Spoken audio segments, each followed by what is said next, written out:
I want to share with you a powerful story about a snake and a saw. Before you ask what a snake and a saw has to do with your life, it is about much more than a snake and a saw. It's about what happens to us when we react in anger, it's about what happens to us when we hold on to resentment and when we don't let go of negative emotions. It's about what can happen to us when we want negative things to happen to others. So, the story is this. One night after closing time, a snake found its way inside a home improvement store. As the snake slithered around, it clipped itself on a hand saw that was lying on the ground. Thinking the saw was a threat, the snake instantly snapped around and bit the saw. Of course, this caused much more damage with the snake cutting inside its mouth.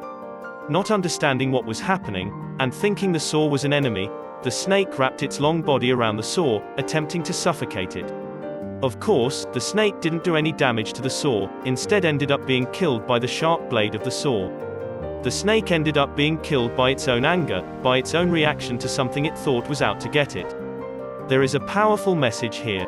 Often we react in anger when we think others have hurt us, or when we assume that others are out to get us. We react when we don't need to, we hold on to resentment, and sometimes we hope the other gets hurt, but in doing so, we only end up hurting ourselves.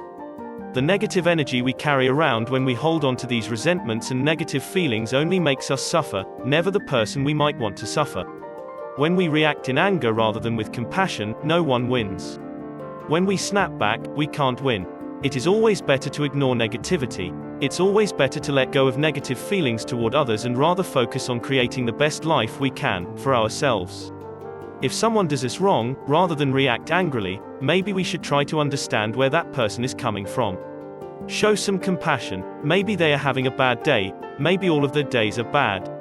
When we look at things from a new perspective, it is much easier to move on, leaving all negative energy behind. Holding on does nothing good for our future. We must let go. We must move on before the anger consumes us and ruins us, like the snake.